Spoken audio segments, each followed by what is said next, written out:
আল্লাহ ছাড়বেন না, কিন্তু যদি আমরা সতর্ক হয়ে ফিরে না আসি আল্লাহ পাক ছাড়বেন না, কিন্তু মনে রাখি। আল্লাহ পাক আমাদের সবাইকে শিক্ষা নেওয়ার তৌফিক দান করুন। এখানে শুআয়ব আলাইহিস সালামের কওমের 4টা অপরাধ আমি বলেছি। এক, শিরক, আমার সাথে বলেন। একটা হলো শিরক, যেটা আমি ব্যাখ্যা করে দিলাম, 3 ভাগে হয়, কথায় হয়, কাজে হয়, চিন্তায় হয়। 2 নাম্বার কুফর, যেটা মানে আল্লাহর বিধানকে অস্বীকার করা। 3 নাম্বার হচ্ছে মাপে কম দেয়া, যেটা আমরা এখন অহরহ দিচ্ছি, ভেজাল, পণ্যে ভেজাল, এবং ব্যবসায়ীরা সতর্ক হয়ে যান। আর 4 নাম্বার হচ্ছে কি, মানুষের সম্পদ অন্যায়ভাবে লুটে পুটে খাওয়া। এই যে দুর্নীতি, সুদ, ঘুষ, এগুলোর মধ্য দিয়ে আমরা সবার সম্পদ লুটে পুটে খাচ্ছি। এই 4টা পাপ করতো বলে আল্লাহ পাক কি করেছেন শোনেন এবার। এই 4টা পাপ করতো বলে আল্লাহ রাব্বুল আলামিন কোরআনে, এই আল কোরআনুল কারীমে 4 বার এই আয়াত নাজিল করেছেন। কতবার? 4 বার। মিলও আছে, 4টা পাপ 4 বার আল্লাহ পাক নাজিল করেছেন যে ফাকাযযাবুহু, তারা শুআয়বের কওম শুআয়বকে অস্বীকার করলো। ফাকাযযাবুহু ফাআখাযাতহুমুর রাজফাতু ফাসবাহু ফি দারিহিম জাসিমিন। এই যে 4টা পাপ করতে থাকলো, আর শুআয়ব তাদেরকে দাওয়াত দিল আলাইহিস সালাম, তারা শুআয়বকে অস্বীকার করলো, তখন তাদেরকে পেয়ে বসলো আমার পক্ষ থেকে প্রচন্ড একটা ভূমিকম্প। বলেন নাউজুবিল্লাহ। পৃথিবীর ইতিহাসে সর্বপ্রথম এই কওমে শুআয়ব, এই যে কওমে মাদিয়ান, শুআয়ব আলাইহিস সালামের কওম, এই কওমকে ভূমিকম্প দিয়ে ধ্বংস করা হয়েছে। পৃথিবীর ইতিহাসে প্রথম কোন কওমকে ধ্বংস করা হয়েছে ভূমিকম্প দিয়ে? শুআয়ব আলাইহিস সালামের কওম, কওমে মাদিয়ানকে। কিভাবে? আল্লাহ পাক মেঘ দিয়েছেন, কালো মেঘ।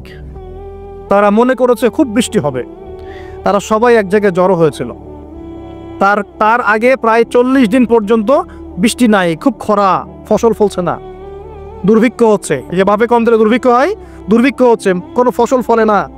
তখন একদিন আল্লাহ পাক দিলেন কি, এই যে কালো মেঘ। সবাই মনে করলো হ্যাঁ এখন এবার বৃষ্টি হবে, এবার বৃষ্টি হবে, সবাই চলো, খুশি, সবাই খুব খুব উৎফুল্ল, সবাই মিলে জড়ো হলো একটা জায়গায় যেখানে কালো মেঘ জমেছিল। আল্লাহ পাক ওই পুরো জায়গাটাকে ভূমিকম্প দিয়ে ধসিয়ে দিলেন মাটির মধ্যে। সর্বপ্রথম আল্লাহ পাক ভূমিকম্প দিয়ে ধ্বংস করলেন শুআয়ব আলাইহিস সালামের কওমকে 4টা অপরাধের কারণে। 1, তারা শিরকের পাপে লিপ্ত ছিল। 2, তারা কুফরির পাপে লিপ্ত ছিল। 3, তারা মারফে কম দিত। আর 4, তারা অন্যের সম্পদ অন্যায়ভাবে গ্রাস করে আত্মসাৎ করে ফেলে। এই 4টা পাপ আমাদের মধ্যে আছে কিনা ভাই? আছে কিনা? এখন নবী সাল্লাল্লাহু আলাইহি ওয়াসাল্লাম আমাদেরকে সতর্ক করছেন, হে আমার উম্মত, তোমাদেরকে আল্লাহ মাফ করে দিবেন তোমরা যদি শিরকের পাপ না করো, কুফরি না করো। হ্যাঁ, লা ইলাহা ইল্লাল্লাহ মন থেকে পড়লে আল্লাহ মাফ করে দিবে ইনশাআল্লাহ। 5 ওয়াক্ত নামাজ ঠিক করে পড়ো, যাকাত দাও, রমজানের সওম রাখো, আমিরের আনুগত্য করো, একে অপরের প্রতি মহব্বত রাখো, ইনশাআল্লাহ আল্লাহ তোমাদেরকে মাফ করে দিবেন। কিন্তু তিনি সতর্ক করলেন। নবী সাল্লাল্লাহু আলাইহি ওয়াসাল্লাম বললেন, বাইনা ইয়াদাইস সাআহ। এইবার এই হাদিসগুলো একটু ভালো করে শোনেন, আস্তে আস্তে আমি শেষ করছি। নবী সাল্লাল্লাহু আলাইহি ওয়াসাল্লাম বললেন, বাইনা ইয়াদাইস সাআহ, কিয়ামতের আগে আগে, কিয়ামতের আগে আগে আসবে মুতায়নুন শাদীদ, বড় বড় দুটো মহামারী। বড় বড় মহামারী তো বুঝি আমরা, অসংখ্য মানুষ মারা যাবে, এরকম মহামারী আসবে। তারপর ওয়াদাহু, এই মহামারীর পরে আসবে সানাওয়াতু জালাজিল, জালজালা বা ভূমিকম্পের বছরগুলো। জালজালা বা ভূমিকম্পের বছরগুলো, বছর নয়, বছরগুলো, মানে বছর ধরে সিরিজ ভূমিকম্প হবে বিশ্বের মধ্যে।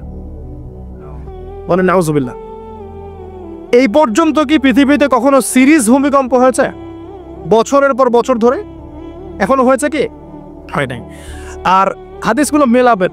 নবীজি বলছেন বাইনা ইয়াদাইস সাআহ, কিয়ামতের আগে আগে মুতায়নুন শাদীদ, মহামারী ছড়াবে, প্রচন্ড বড় মহামারী। পৃথিবীতে যত মহামারী হয়েছে এগুলোর ইতিহাস ঘাটলে দেখা যাবে না কোন মহামারী কত বড় ছিল। সাম্প্রতিক মহামারী অনেক বড় ছিল। সাম্প্রতিক যে মহামারী চলে গেল, এটা পৃথিবীর অন্যতম বড় একটা মহামারী।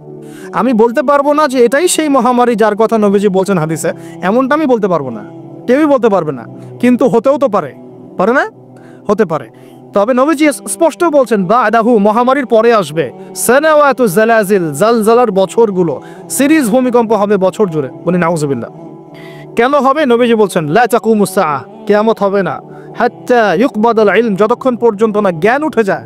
এখন জ্ঞান উঠে যাচ্ছে না, কোরআন সুন্নাহর জ্ঞানকে মানুষ পরোয়াই করে না। মানুষ এখন বস্তুবাদী জ্ঞানকে বেশি প্রাধান্য দেয়। কোরআন সুন্নাহর জ্ঞানকে খুব কম মানুষই প্রাধান্য দিচ্ছে, বেশিরভাগ মানুষ বস্তুবাদী শিক্ষাকে প্রাধান্য দেয়। ইউকবাদুল ইলম, জ্ঞানকে কবজ করে নেওয়া হবে। নবীজি বলছেন এরপর কি হবে? ওয়া তাকসুরু জালাজিল, বেশি বেশি ভূমিকম্প হবে। ওয়া ইয়াতাকারাবু জামান, সময় সংক্ষিপ্ত হয়ে আসবে। এখানে অ্যামেজিং বিষয় হচ্ছে কি, প্রত্যেক ভূমিকম্পের সাথে সময় একটু একটু করে সংক্ষিপ্ত হয়। এর রিসার্চ সায়েন্সের। কিভাবে? পৃথিবীর ভিতরে একটা জায়গা আছে যেটা উত্তপ্ত, লাভা, এখানে লাভা আছে। আর পৃথিবীর ভিতরটা কিন্তু গরম। উপরেরটা আমরা যদিও দেখি এরকম শিলা, পাহাড় ইত্যাদি, পৃথিবীর ভিতরে কিন্তু আছে লাভা, যেটা সবাই মোটামুটি জানেন। এর ভিতরে একটা জায়গা আছে, ইনার কোর বলা জায়গাটাকে, একদম ভিতরে।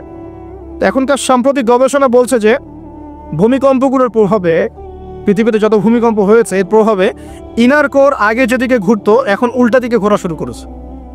নাউজুবিল্লাহ। মনে রাখবেন, কিয়ামতের অন্যতম আলামত কিন্তু সূর্য পশ্চিম দিক থেকে উঠবে আর সময় সংক্ষিপ্ত হয়ে আসবে। নবীজি বলেছেন যে একটা বছর চলে যাবে একটা মাসের মতো, একটা মাস চলে যাবে একটা সপ্তাহের মতো, একটা সপ্তাহ যাবে একটা দিনের মতো, একটা দিন যাবে কেমন, নবী এটাও বলেছেন। নবীজি বলছেন একটা দিন যাবে একটা ঘন্টার মতো। মানে ঘন্টা মানে কি, যে ম্যাচের কাঠি জ্বালাতে যতক্ষণ সময় লাগে এতটুকু সময়ের মধ্যে মিনিট চলে যাবে। কিভাবে হবে এটা আল্লাহ ভালো জানেন। আবার দাজ্জালের হাদিসেও আছে, দাজ্জাল যখন বিশ্বে শাসন করা শুরু করবে তখন 40 দিন সে বিশ্বকে শাসন করবে। কতদিন?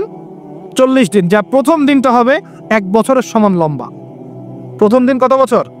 1 বছর সমান লম্বা। কে জানে পৃথিবীর গতি থেমে যাবে কিনা, থেমে যেতেও পারে। আপনাদেরকে নিউজ দেয়, চায়নাকে নাম তো শুনেছেন? চায়না একটা বাঁধ নির্মাণ করেছে, কৃত্রিম বাঁধ। ওর দেশে একটা কৃত্রিম বাঁধ নির্মাণ করেছে। এটা এত শক্তিশালী বাঁধ, ওখানে এত রড, সিমেন্ট আর এই ম্যাটেরিয়ালস ইউজ করা হয়েছে, যেটা এই পাকিস্তান, তারপর ইন্দোনেশিয়া, হ্যাঁ, বাংলাদেশ, এই যে দেশগুলো আছে, এই পুরো দেশটাকে, এই পুরো দেশের একটা বড় অংশকে এই কংক্রিটের নিচে ঢেকে ফেলা সম্ভব। এত বেশি কংক্রিট এখানে ইউজ করা হয়েছে। চায়না ইউজ করেছে, ওরা ইউজ করেছে, এবং বিশাল একটা পানির ফ্লো তারা সৃষ্টি করেছে, কৃত্রিম। এটা কিন্তু ম্যানমেড। তো আমি গতকাল রিসার্চ করতে গিয়ে দেখলাম যে তারা বলছে এই বাঁধটা নির্মাণ করার কারণে পৃথিবীর আহ্নিক গতির মধ্যে একটা পরিবর্তন চলে আসছে। মানুষের হাতের কামাই দেখেন। আর এখানে কিন্তু দাজ্জালের হাদিস এটাও বলা হচ্ছে যে পৃথিবীর প্রথম দিনটা, দাজ্জালের প্রথম দিনটা হবে 1 বছরের সমান লম্বা। কে জানে, হয়তোবা এমন কিছু হবে মহাবিশ্বে যে পৃথিবীর আহ্নিক গতিটার মধ্যে কোনো পরিবর্তন হবে, ঘূর্ণনে কোনো পরিবর্তন দেখা দিবে, হয়তোবা, আল্লাহ ভালো জানে। তা আমি বিশ্বাস করি এটা হবে, কিন্তু আমি বলি না কারণে যে মানুষ বলবে যে আপনি এত স্পেসিফিকলি কেমন করে বলতে পারেন। তা আমার বিশ্বাস যেরকম কিছু একটা হবে, মহাবিশ্বে এমন কিছু একটা হবে যাতে এই পৃথিবীর গতির মধ্যে একটা পরিবর্তন আসবে। না হলে দাজ্জালের একদিন কেমন করে 1 বছরের সমান হতে পারে? সাহাবীরা প্রশ্ন করলেন, ইয়া রাসূলুল্লাহ, আমরা তখন নামাজ কেমন করে পড়বো? নবীজি বললেন, অনুমান করে পড়ে নিবে। তোমরা এস্টিমেট করে অনুমান করে পড়ে নিবে যে কতটুকু সময় পর পর ওয়াক্ত হচ্ছে। তার মানে সাহাবীরা নামাজে তখনও সচেতন ছিলেন। তারপর দেখেন, ইয়াতাকারাবু জামান, নবীজি এটাও বলছেন দাজ্জালের দ্বিতীয় দিনটা হবে এক মাসের সমান, আর তৃতীয় দিনটা হবে 1 সপ্তাহের সমান। বাকি দিনগুলো হবে তোমাদের দিনের মতোই। এটা হবে, বিশ্ববাসী দেখবে এগুলা। বিশ্বের সামনে ভয়ঙ্কর কিছু ঘটনা ঘটা এখনো বাকি আছে। বিশ্বটা এমন থাকবে না, এখন যা দেখছেন সব এমন থাকবে না। নবীজি বলছেন জ্ঞান উঠে যাবে যখন, এটা উঠে যাচ্ছে দিন দিন। মানুষকে এখন শেখানো হচ্ছে মানুষ বানর থেকে সৃষ্টি হয়েছে। এগুলো জ্ঞান, এগুলো জ্ঞান। ইসলামের জাজল্যমান ইতিহাসগুলোকে মানুষ ভুলে যাচ্ছে, এগুলো জ্ঞান। মানুষকে শেখানো হচ্ছে সমকামিতা ভালো জিনিস, এগুলো জ্ঞান। সমকামিতা ভালো জিনিস, এটা ব্যক্তি স্বাধীনতা। শেখানো হচ্ছে মানুষকে যে পর্দা এগুলো কুসংস্কার, পর্দা কি কুসংস্কার, এগুলো জ্ঞান। জ্ঞান কাকে বলে? ওয়ুকবাদুল ইলম, মানে জ্ঞান উঠে যাচ্ছে, কবজ করে নেওয়া হচ্ছে। আর দেখেন আরেকটা হাদিস আসছে, আল্লাহ পাক কিন্তু কোরআন হাদিসকে তুলে নেবেন না। একটা হাদিসে আসছে আল্লাহ পাক কোরআন হাদিসকে তুলে নেবেন না, কিন্তু আলেমদের মৃত্যু হবে বেশি বেশি।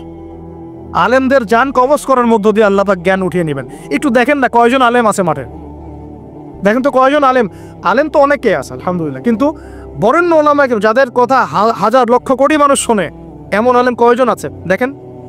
আস্তে আস্তে প্রবীণ আলেমরা সব চলে যাচ্ছে। আর যে প্রজন্ম আমরা তৈরি করছি, এই প্রজন্মের কতজন ইলম অর্জন করে ওই চ্যালেঞ্জ বুকে নিয়ে জাতিকে সংস্কারের জন্য নেমেছে দেখেন একটু।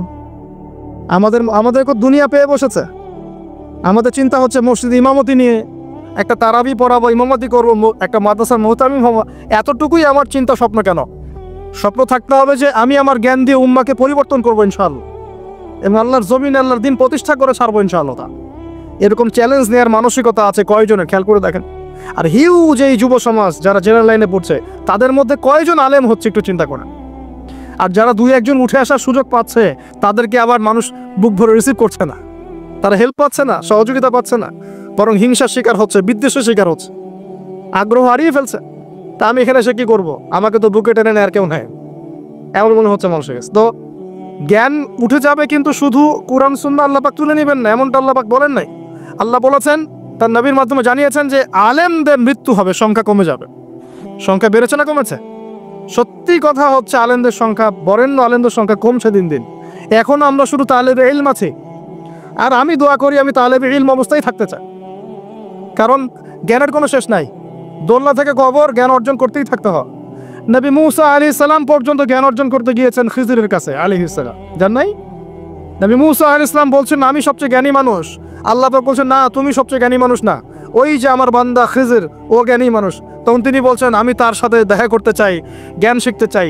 হাল আত্তাবিউকা আলা আন তুআল্লিমানি মিম্মা উল্লিমতা রুশদা, তিনি গিয়ে বলছেন আমাকে কি আপনার সাথে রাখবেন, আল্লাহ পাক আপনাকে যা শিখিয়েছেন তার থেকে কিছু শেখাবেন? কে বলছে? নবী মুসা আলাইহিস সালাম। তো নবী মুসা আলাইহিস সালাম তালেবে ইলম হতে পারেন, আর আমরা কি বিয়া হয়ে গেছি নাকি? তো এই আন্তর্জাতিক খ্যাতি সম্পন্ন হাবি যাবে এগুলো বয়কট করে, দরকার নেই এগুলো, এগুলো কোনো দরকার নাই। এমনি আমরা তালেবে ইলমই থাকতে চাই। আর আমরা শুধু দায়ী মাত্র, আপনাদেরকে হয়তো দাওয়াত দিতে পারবো, কিন্তু ফিকহের কঠিন মাসআলাগুলো, গভীরতা, এগুলো আমরা বলতে পারবো না, এগুলো মুফতি সাহেবরা বলতে পারবে না। তো বরেণ্য ওলামায়ে কেরামদের সংখ্যা কিন্তু কমছে। আমরা দোয়া করি আল্লাহ পাক সমস্ত মাজলুম ওলামায়ে কেরামকে মুক্তি দানের ব্যবস্থা করুন, এবং আল্লাহ পাক বাংলার জমিনে আলেমদেরকে দিয়ে ভরিয়ে দিন ইনশাআল্লাহ। আর জাহেলদেরকে আল্লাহ পাক আলেমের জায়গায় আনা থেকে আমাদেরকে হেফাজত করুন বলিয়া। আর আমাদের সবাইকে এই ট্রল পাগল হলে চলবে না, ইস্যু পাগল হলে চলবে না, সমালোচনা সংস্কৃতি পালন করা যাবে না। আপনি মানুষ তৈরি করেন, মানুষ তৈরি করা অনেক কঠিন, নামিয়ে দেওয়া সহজ। আমরা এই জায়গায় আসতে অনেক কষ্ট করতে হয়েছে, কিন্তু নামানো কিন্তু খুব সহজ। একটা ইস্যু দিয়ে নামাতে পারেন, আপনি একটা ইস্যু সৃষ্টি করে নামাতে পারেন, এই জায়গায় আসতে কিন্তু অনেক কষ্ট করতে হয়। অতএব আল্লাহর দ্বীনের সাথে গাদ্দারি করলে আল্লাহ পাক ছাড়বেন না, কিন্তু এটা মাথায় রাখবেন। আল্লাহ পাক আমাদের সবাইকে বোঝার তৌফিক দান করুন। নবীজি বলছেন কখন এই ভূমিকম্পগুলো আসবে, সিরিজ ভূমিকম্পগুলো কখন আসবে? যখন জ্ঞান উঠে যাবে এবং জালজালা বাড়বে, ইয়াতাকারাবু জামান, জামানা কাছাকাছি চলে আসবে। আরও বলছেন নবীজি যে তোমাদের মাল সম্পদ বৃদ্ধি পাবে, ফায়াফিদু, এবং মাল সম্পদ উপচে পড়বে তোমাদের। দিল্লির দেখছেন না যে যার স্যান্ডেল কেনার টাকা ছিল না, সে এখন উঁচু উঁচু বিল্ডিং তৈরি করতেছে, দেখেন নাই? এটাই তো নবী সাল্লাল্লাহু আলাইহি ওয়াসাল্লাম হাদিসে জিবরিলে কি বলেছেন, ওয়ান তারাল হুফাতাল উরাতাল আয়ালাতা রিয়া আশ-শাইয়া তাতাওয়ালুনা ফিল বুনিয়ান। নবীজি বলছেন কিয়ামতের অন্যতম নিদর্শন হচ্ছে সমাজের নগ্ন পদের খালি গায়ের রাখাল শ্রেণীর মানুষ উঁচু উঁচু বিল্ডিং নির্মাণের প্রতিযোগিতা করবে। এমনটা হচ্ছে না? সম্পদ বাড়ছে মানুষের, এটাও একটা কিয়ামতের সাইন। নবীজি আরও বলছেন ওয়াজাহরাতিল খায়নাত ওয়াল মুগান্নিয়াত, এবং বেশি বেশি বাদ্যযন্ত্র এবং নায়িকা নর্তকী এগুলোর সংখ্যা বাড়তে পারছে না, এগুলো বাড়ছে। এই সময়ে নবী সাল্লাল্লাহু আলাইহি ওয়াসাল্লাম বলছেন যে এই জালজালাগুলো আসতে থাকবে, এটা একটা হাদিস। আরেকটাতে আসছে যে নবী সাল্লাল্লাহু আলাইহি ওয়াসাল্লাম বলছেন লা ইয়াশরাবান্না নাস মিন হাযিহিল উম্মাহ আল খামর, আমার উম্মতের মধ্যে কিছু মানুষ মাদক দ্রব্য পান করবে, সবাই না, কিছু মানুষ মাদক দ্রব্য পান করবে। ওয়া ইউসাম্মুনাহা বিগাইরি ইসমিহা, এবং সেই মাদকের নাম তারা পরিবর্তন করে খাবে। খাচ্ছে না মানুষ এখন? মাদককে মদ বলছে না। এই যে তোমরা টাইগার খাও কেন, স্পিড খাও কেন, এগুলোর মধ্যে অ্যালকোহল নাই? দিব্যি বাচ্চাদেরকে এগুলো খাওয়াচ্ছে অনেকে, দেখা যায়। আপনারা কি পাগল হয়ে গেছেন নাকি? এগুলোর মধ্যে এমন ক্ষতিকর উপাদান আছে যেগুলো দিয়ে মানুষের কিডনি ড্যামেজ হয়ে যায়। দিব্যি রোজার মাসে রমজান রোজা খুলেই একেবারে সিগারেট হাতে নিয়ে একদম এগুলো খাওয়া শুরু করতো। এগুলোর মধ্যে মাদক দ্রব্য আছে। যে পানীয়র মধ্যে যার্রা পরিমাণ মাদক দ্রব্য থাকবে সেটাও মাদক, মনে রাখবেন। স্মোক করো, স্মোকটাকে অনেকে মাদক মনে করে না, তাই না? স্মোকিংটাকে অনেকে মাদক মনে করে না, মনে করে মাকরু মনে হয়। মাকরু মানে কি? মাকরু মানে কি ভালো? মাকরু মানে কি? মাকরু মানে কি? কোরআনে সূরা বানু ইসরাইল খুলে দেখেন, বড় বড় কিছু পাপের কথা মেনশন করে আল্লাহ পাক বলছেন এই পাপগুলো ছেড়ে দাও, এই পাপগুলো আল্লাহর কাছে মাকরুহা, এই পাপগুলো আল্লাহর কাছে অপছন্দের পাপ। এটা কি মাকরুহ মানে কি জায়েজ করে নেওয়া? সিগারেট খাওয়া বন্ধ করেন, ওয়াদা করেন আমার সাথে যে আজকে থেকে কোনোদিন সিগারেটে হাত দিবেন ইনশাআল্লাহ। কোনো প্রকার এইসব টাইগার মাইগার স্পিচ খাবেন না, এসব এসব ভালো জিনিস না। ভালো কিছু খান না, ভালো কিছু খান। আর অনেকে দেখা যায় যে জর্দা খাওয়া শুরু করেছে। কেন? এটাও কি সুন্নত নাকি? কি দরকার আছে ভাই? এতটুকু খাইলে হয়তো নেশা হয় না বুঝলাম, এতগুলো জর্দা একবারে খান দেখি, খাওয়া যাবে? খামরের মূলনীতি কি? যার বেশি খেলে নেশা হয় তার অল্প খাওয়া হারাম। মনে করেন এখানে যতটুকু পানি আছে এতটুকু খেলে, এতটুকু মাদক খেলে কারো নেশা হচ্ছে না, কিন্তু এতটুকু খেলে নেশা হচ্ছে। তার মানে কি এতটুকু খাওয়া জায়েজ, এতটুকু খাওয়া হারাম, নাকি পুরোটাই হারাম? এটা বোঝার জন্য কি মুফতি হওয়ার দরকার আছে? আপনি বুঝতে পারছেন। অতএব এই যাবতীয় মাদক দ্রব্য থেকে দূরে থাকতে হবে, না হলে ভূমিকম্প আসবে। কিন্তু ভূমিকম্প আসবে। আর মাদক দ্রব্য নিয়ন্ত্রণ অধিদপ্তর দিয়ে শুধু মাদক নিয়ন্ত্রণ করা যাবে না। মানুষের ঈমান আকীদার পরিবর্তন দরকার। মানুষের মধ্যে আল্লাহর ভীতি জাগ্রত করতে হবে, তাহলে মানুষ অটোমেটিক মাদক ছেড়ে দিবে ইনশাআল্লাহ। আমরা কি যুবক ভাইদের কাছে ওয়াদা নিতে পারি ইনশাআল্লাহ তাআলা জীবনেও কোনোদিন মাদক খাবো না, জীবনে কোনোদিনও মাদকের ধার কাছে যাবো না ইনশাআল্লাহ। আল্লাহ পাক সাক্ষী থাকুন, আল্লাহ কবুল করুন, আমিন। প্রিয় ভাইয়েরা, এটা নবীজি বলছেন লা ইয়াশরাবান্নান নাস মিন হাযিহিল উম্মতি খামরুন, আমার উম্মতের কিছু মানুষ খামর মাদক পান করবে, ওয়া ইউসাম্মুনাহা বিগায়রি ইসমিহা, এর নাম রাখবে ভিন্ন, অন্য নামে ডাকবে, মাদক বলে ডাকবে না। ইউযাফু আলা রুউসিহিমুল মাআজিফ, মাআজিফ মানে হচ্ছে বাদ্যযন্ত্র। মাআজিফ মানে কি? বাদ্যযন্ত্র। এখন বলেন তো মাথার কাছে বাদ্যযন্ত্র থাকবে মানে কি? কি বুঝলেন? কে বলেছে? ইয়ারফোন, ব্লুটুথ, এই যে আপনি যে মাথায় কানে দিয়ে রাখছেন, মাথায় আছে না? দেখেন নবী সাল্লাল্লাহু আলাইহি ওয়াসাল্লাম কতদিন আগে, 1400 বছর আগে এই হাদিস বলে গেছেন যে ওই সময় আমার উম্মতের একটা অংশ এরকম করে হেডফোন দিয়ে মাথা দিয়ে গান শুনবে, কানের ভিতরে গান মিউজিক চলবে, চলছে না? ওয়াল মুগান্নিয়াত, এবং তারা গায়িকা নায়িকা নর্তকী নাচাবে, নাচায় না মানুষ? শহরগুলোতে গিয়ে দেখেন খালি গায়িকা নর্তকীর, শহরে যাওয়া লাগে, ফেসবুক ইউটিউব ঢুকলেই তো দেখা যায়, সবখানেই নাচতে আছে আর কি। রাস্তাঘাট, ব্যাংক ব্যালেন্স, অফিস আদালত, সব জায়গায় নগ্নতা বেপরদামি চলে পড়ছে। আর এখন কিছু কিছু ওয়াইজ বের হয়েছে, প্রেম বিশেষজ্ঞ, মানে বসে বসে প্রেমের আলাপ করতে পারলে বাঁচেন। আর এগুলো নিয়ে ট্রল করতে করতে ভাইরাল সব ইউটিউব ফেসবুক। চুলকে সুরসুরি আলাপ করতে ভালো লাগে খায়। এই হারাম সম্পর্কের ভিত্তি ঘুরাই দিতে হবে। আমি বারবার বলি তোমাদেরকে যে একটা হালাল রিজিকের সোর্স তৈরি করো, তাড়াতাড়ি বিয়ে করে খাও। বিয়ে ছাড়া যৌন চাহিদা, লজ্জাস্থানের হেফাজত, এগুলো করার কোনো বিকল্প কোনো পথ নাই, বিকল্প কোনো পথ নাই। যে পথগুলো দেখা যায় এগুলো হতাশা আরও বাড়ায় দিবে, এগুলো আপনাকে আরও জানোয়ার বানায় ফের ভিতর থেকে। পর্নোগ্রাফির যুগ চলছে, মেয়েদের ইজ্জত আবরু রক্ষা করা খুব চ্যালেঞ্জের কাজ। মেয়েদের ইজ্জত আবরু রক্ষা করে এত চ্যালেঞ্জ যে পর্নোগ্রাফির যুগে যে কোনো মেয়ে ধর্ষিত হতে পারে। একটা কথা এখন না বললেই পারতেছি না, আমি কিছু রিপোর্ট দেখেছি, কিছু কিছু মাদ্রাসায়, কিছু কিছু হিফজখানাতে পর্যন্ত আস্তাগফিরুল্লাহ, যে ছাত্র যারা আছে, ছাত্র, এই ছাত্রদের সাথে এরকম বালাৎকার সমকামিতার কাজ করা হচ্ছে। আমরা বাচ্চাদেরকে পাঠাবো কোথায় তাহলে? এটা আমাদের সাথে হবে কেন? বাচ্চাদেরকে কোথায় পাঠাবো তাহলে? ইউনিভার্সিটিতে গিয়ে তো ধর্ষিত হচ্ছে না? দেখলেন না কয়েকদিন আগে হল নিয়ে কি ঝামেলাগুলো হলো? দেখা গেল না যে বড় বড় নেতাদের মনোরঞ্জন করতে হয়? দেখেন নাই? মনে ইডেনের কথা বলছি, দেখেন নাই? তারপরে বিশ্ববিদ্যালয়ে তো নগ্নতা চলছেই, ফ্রি মিক্সিং চলছেই, জেনা তো ফ্রি, এবং পতিতালয়ে সব 1500-2000 টাকা দিয়ে রাত পার করা যায়। এগুলো ফেসবুক ইউটিউব ঢুকলেই দেখা যায়। তার মধ্যে আবার চলছে এখন সমকামিতাকে এখন প্রমোট করা হচ্ছে। আবার এখন দেখা যাচ্ছে আস্তাগফিরুল্লাহ, কিছু ধর্মীয় প্রতিষ্ঠানেও সমকামিতা ছড়িয়ে পড়ছে। একটা বাচ্চা সেদিন আত্মহত্যা করেছে ঢাকায়, ওর পোস্টমর্টেম রিপোর্টে দেখা গিয়েছে যে, বলতে পারতেছি না আমি আসলে, ওর পোস্টমর্টেম রিপোর্টে দেখা গিয়েছে যে ছেলেটার যে পিছনের যে রাস্তা আছে না, এখানে যৌন নির্যাতনের চিহ্ন পাওয়া গেছে। কিভাবে বলতাম কথাটা বলেন, আপনাদেরকে বোঝানোর জন্য বললাম। একটা ছেলে হাফেজ হতে গিয়েছে মাদ্রাসায়, তার সাথে যদি টিচার এরকম কাজ করে, এই টিচারকে জাতির সামনে এনে ফাঁসি দেওয়া দরকার। তখন সবার একটা আক্কেল হবে, শিক্ষা হবে। পাপ তো পাপই, আলেম করলেও পাপ, জালেম করলেও পাপ, নাকি ওটা মাফ হয়ে যাবে নাকি? এই ঘটনাগুলো ঘটছে কেন ঘটবে এই ঘটনাগুলো? আল্লাহ পাক আমাদের সবাইকে বোঝার তৌফিক দান করুন। আর এই ঘটনাগুলো ঘটার অন্যতম কারণ হচ্ছে পর্নোগ্রাফি। মানুষ ভিতর থেকে এগুলো যখন মোবাইলে দেখা শুরু করে, দেখতে দেখতে দেখতে দেখতে ভিতরটা পশুর মতো হয়ে যায়। তখন শুধু মানুষ না, বাচ্চাকে পেলেও ধর্ষণ করবে, গরু ছাগল পেলেও ধর্ষণ করবে। আমি কিয়ামতের আলামতের হাদিসগুলো টুকটাক কিছু গবেষণা করেছি। শেষ জামানের এমন হাদিস আসছে যে মানুষ একসময় গরু ছাগলের সাথে জেনা করা শুরু করবে। এই সময়টা কিন্তু আসতেছে সামনে। দেখেন, এক সময় ছিল মানুষ কি করতো জানেন? পরকিয়া করতো, বউ আছে মাসায় অন্যর সাথে সম্পর্ক করতো। তারপর দেখা গেল যে প্রেম করে, চুপি চুপি প্রেম করে। আগে ওই সময় চুপচুপ করে চিঠি দিত যে কেউ জেনে না যায়। আস্তে আস্তে সবাই এটা উন্মুক্ত হয়ে গেল। এখন প্রেম করাটা ফ্যাশন হয়ে গেল। আমার 10টা গার্লফ্রেন্ড, আমার 5টা, আমার 2টা, তুই কয়জনের সাথে করছিস, আমি 5 জনের সাথে, তুই কয়জনের সাথে, আমি 2 জনের সাথে, ফ্যাশন হয়ে গেছে, এখন ওপেন। তারপরে আস্তে আস্তে কি হলো দেখেন, ধর্ষণ বাড়তে থাকলো। এই যুগটাও এখন চলে যাচ্ছে, ধর্ষণ তো অ্যাভেলেবেল এখন হচ্ছেই। তারপরে এখন একটা যুগ আসলো, ছোট ছোট বাচ্চা মেয়েদেরকে এখন ধর্ষণ করা হচ্ছে, ছোট ছোট বাচ্চা মেয়েকে। এই যুগও এক সময় চলে যাবে। তারপরে আসবে এমন যুগ দেখবেন খালি ছেলে ছেলের সাথে মেয়ের সাথে। এটাও কিন্তু চলে আসছে, ছেলে ছেলের সাথে জেনা করতেছে না, মেয়ের সাথেও জেনা করতেছে এখন। এরপর কি হবে?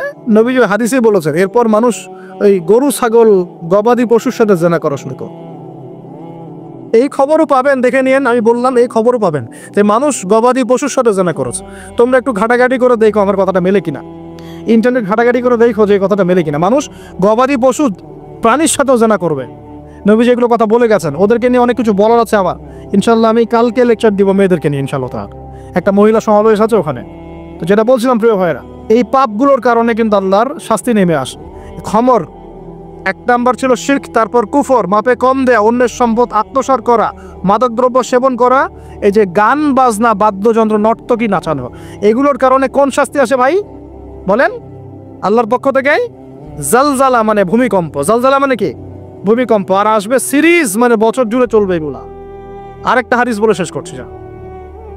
ও আচ্ছা, এর পরিণতিটা বলে নেই। নবীজি বলছেন, ওয়াজআলুল্লাহু মিনহুমুল কিরাদাতা ওয়াল খানাজির, যারা এই কাজগুলো করবে, মানে মাদক খাবে, নাম চেঞ্জ করবে, যারা বাদ্যযন্ত্র নিয়ে রাত কাটাবে, যারা নর্তকী নাচাবে, আল্লাহ রাব্বুল আলামিন এদেরকে একদিন সকালবেলা বানর আর শুয়োর বানিয়ে দিবেন।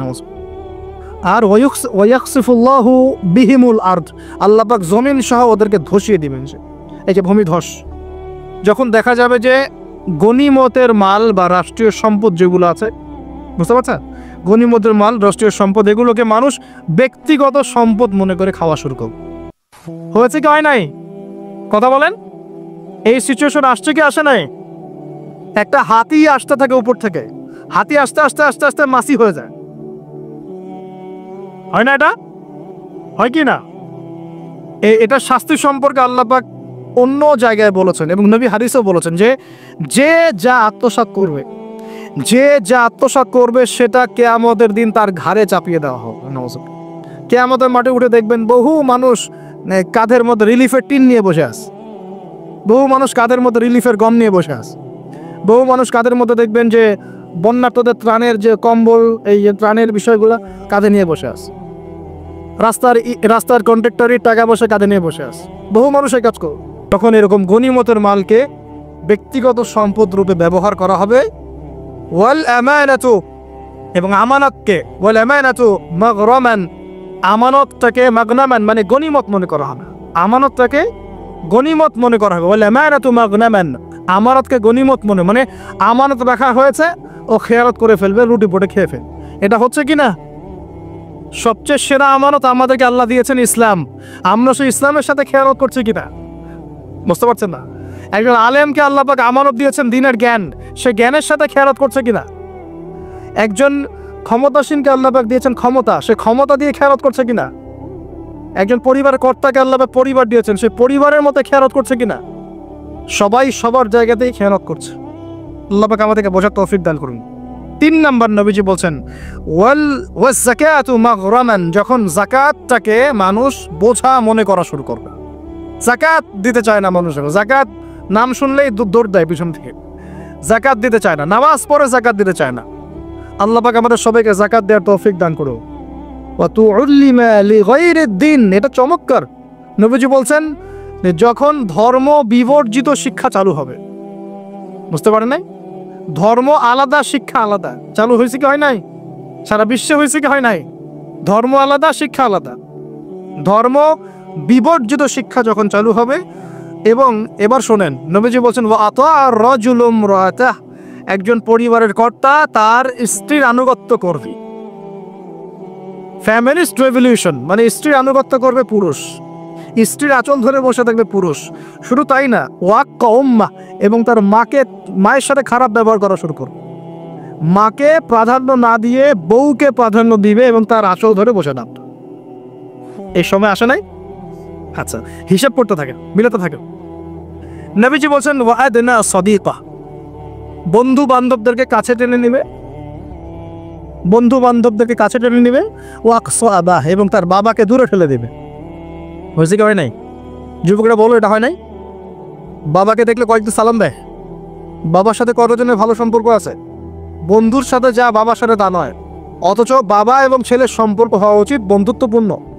তোমার সবচেয়ে সেরা বন্ধু হবে তোমার বাবা, তোমার সবচেয়ে সেরা বান্ধবী হবে তোমার মা এবং তোমার বোন।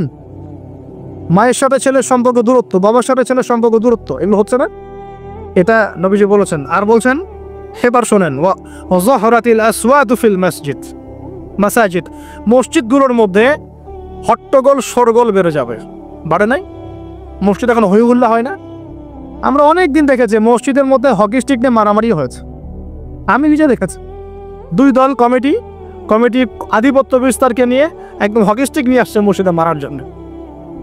এরকম হয়েছে। আরও অনেক জঘন্য ঘটনা ঘটে, আল্লাহ মাফ করুক। তারপর নবীজি বলছেন ওয়াসাদা কবিলহু ফাসিকুহুম, একটা কবিলা বা একটা গোত্রের নেতৃত্ব দিবে একজন ফাসিক ব্যক্তি। এমন হচ্ছে কি হচ্ছে না? হচ্ছে। ওয়াসাদা কবিলহু ফাসিকুহুম, তাদের মধ্যে যে ফাসিক সে দিবে নেতৃত্ব। নাউযুবিল্লাহ।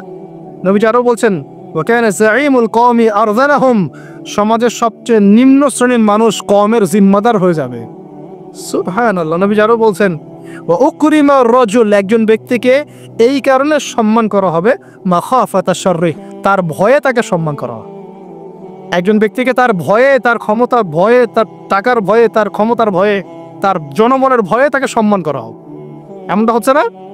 হচ্ছে। নবীজি আরও বলছেন ওয়াজহারাতিল কায়নাত ওয়াল মুগান্নিয়াত, ওয়াজহারাতিল কায়নাত ওয়াল মাআজিফ, ওয়াজহারাতিল কায়নাত ওয়াল মাআজিফ, গায়িকা এবং বাদ্যযন্ত্রের প্রচলন বাড়তে থাকবে। গায়িকা বাদ্যযন্ত্র ব্যাপক হারে বাড়তে থাকবে। এবং ওয়াশুরিবাতিল খুমর, এবং বেশি বেশি মাদকদ্রব্য সেবন করা হবে। ওয়ালাআনা আখিরি হাযিহিল উম্মাহ উলাহা, উম্মতের শেষ দিকের মানুষেরা প্রথম দিকের মানুষকে গালি দেওয়া শুরু করে। এই পাপগুলো যখন সমাজে দেখা যাবে, এই পাপগুলো যখন সমাজে দেখা যাবে, তখন তোমরা ফাল ইয়ারতাকিবু, এবার ধেয়ে আসবে ইনদা যালিকা, তোমাদের দিকে ধেয়ে আসবে চারটা আযাব। কয়টা আযাব? চারটা। এক নম্বর, নবীজি বলছেন রিহান হামরাআন, উত্তপ্ত গরম বাতাস তোমাদের দিকে ধেয়ে আসবে। এখনো কি এসেছে? আসবে। আমি রিসার্চ করেছি, এই নাসা এই গবেষণা শুরু করেছে, সূর্য থেকে এরকম ক্ষতিকর কিছু উত্তপ্ত বিকিরণ আসতেছে পৃথিবীর দিকে এবং সামনে আসবে পৃথিবীর দিকে, দেখে নিন। নাসাও বলছে এটা আসবে, কারণ ওইখানে হিলিয়াম গ্যাসের বিস্ফোরণ হচ্ছে সূর্যের মধ্যে। ওখান থেকে এমন উত্তপ্ত কিছু আসবে যেটা পৃথিবীকে ধেয়ে নিয়ে আসবে একেবারে। আল্লাহ মাফ করুক। রিহান হামরা, নবীজি বলেছেন গরম উত্তপ্ত বাতাস তোমাদেরকে চাপিয়ে দেওয়া হবে। ওয়া জালজালাতান, এবং এই যে ভূমিকম্প আল্লাহ চাপিয়ে দিবেন এই পাপগুলোর কারণে। আর কি হবে? ওয়া খাসফান, এবং ভূমি ধসে যাবে নিচে। ভূমি কি হবে? ধসে যাবে। আর বলছেন ওয়া মাসখান, এবং মানুষের চেহারা সুরত আকৃতি পরিবর্তন হয়ে যাবে। এটাকে বললাম যে বানর সুর হয়ে যাবে। আরও কিন্তু আকৃতি পরিবর্তনে আরও ব্যাখ্যা আছে। ছেলে এখন মেয়ে হয়ে যাচ্ছে, মেয়ে ছেলে হয়ে যাচ্ছে। দেখছেন না খবরগুলো বাড়ছে না? এটাও মাসখান, মানে আকৃতি পরিবর্তন হয়ে যাচ্ছে। আরেকটা হচ্ছে ওয়াকাযফান, এবং আসমান থেকে আল্লাহ পাথরের বৃষ্টি বর্ষণ করবেন না। এই পাঁচটা শাস্তি তোমাদের কাছে ধেয়ে আসবে। কিভাবে? একটা তসবিহ দানা ছিঁড়ে দিলে যেভাবে টপ টপ করে সব পড়ে যায় পুঁথিগুলো, এত দ্রুত এই ফিতনাগুলো আসতে থাকবে। বলে নাউযুবিল্লাহ। তাহলে ভাই কোন কোন পাপ শিখলাম? আজকের এই ছোট্ট আলোচনা আমরা শিখলাম যে শুআয়ব আলাইহিস সালামের কওমকে সর্বপ্রথম ধ্বংস করা হয়েছে ভূমিকম্প দিয়ে। যে ভূমিকম্প আমরা এখন আমাদের সামনে দেখছি, এবং আশঙ্কা করা হচ্ছে বাংলাদেশের দিকেও বড় কোনো ভূমিকম্প হবে, এটা আশঙ্কা করা হচ্ছে। এবং ভূমিকম্প প্রবণ এলাকাগুলোর মধ্যে সিলেটও আছে। সিলেট, চট্টগ্রাম, এই বার্মার এই রুট আছে, এদিকে রংপুর, ঢাকা তো রুট আছেই। এবং সবচেয়ে বেশি ক্ষতির মধ্যে পড়তে পারে ঢাকা শহর। আল্লাহ না করুক, আল্লাহ না করুক তো দোয়া করছে, কিন্তু পাপ তো ঠিকই করছে। আল্লাহ না করুক যদি এরকম 5 থেকে 6 মাত্রটা কোনো ভূমিকম্প হয়েছে যার উৎপত্তি স্থান বাংলাদেশের কাছাকাছি, তাহলে দেখবেন আল্লাহ না করুক লক্ষ লক্ষ মানুষ মারা যাবে, নাউজুবিল্লাহ। আল্লাহ আমাদেরকে হেফাজত করুক।